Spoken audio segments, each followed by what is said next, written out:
Okay, so welcome back, and now in this video we're going to start talking about subtracting whole numbers. So I'm going to explain subtraction going a little bit of a roundabout way and starting with addition. If we look at these three examples, if you will,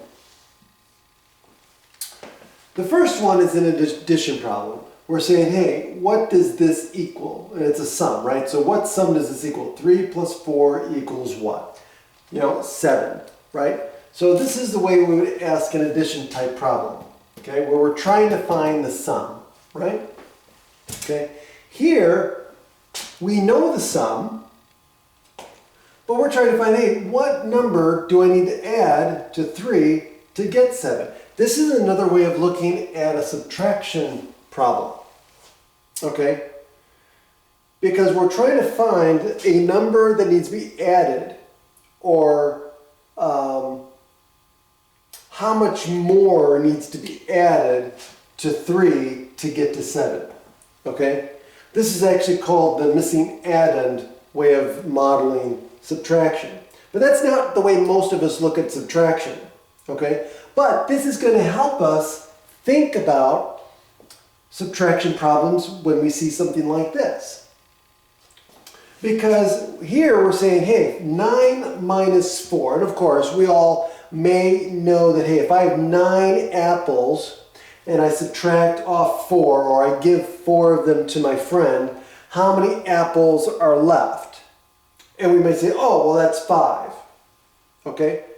But another way to look at it is say, okay, well, what number do I need to add to 4 to equal 9? Right? Isn't that what we're here? The same thing. So we'll look at this subtraction problem and say, okay, well, what number here, if I add it to 4, will equal 9? Because if we can think about it in terms of like maybe an addition, that might help us. So again, oh yeah, 5 and 4 make 9. So this is 9. Or excuse me, 5. Right? Because 5 plus 4 equals 9. Okay? So 9 minus 4 equals 5. Now, the answer for a subtraction problem is called the difference.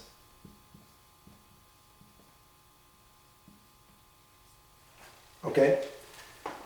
So that is called the difference.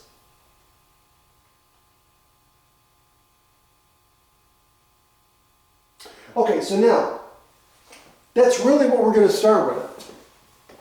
And so, by the way, it's also important to make sure that you know how to do a lot of these single-digit subtractions, right? Again, about as far as doing mental math and doing double digits or triple-digit numbers and subtracting those, it's going to be important that you make sure you know how to do single-digit subtraction, and a lot of us probably don't have any issues with that, but some of us might. And so it will be important to practice those and to beef up and kind of clear off the cobwebs if it's been a while or if you're not confident with doing single-digit subtraction. So go through. Now in the textbook or online you can get sheets or timing sheets where you can get practice where it'll give you just a sheet of 30 numbers and you try to time yourself in doing the single-digit subtraction.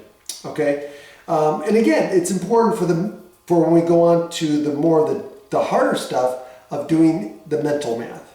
Okay, so I just wanted to say that. Okay, so we're going to jump in and do some examples next time, and we'll start moving forward. Take care.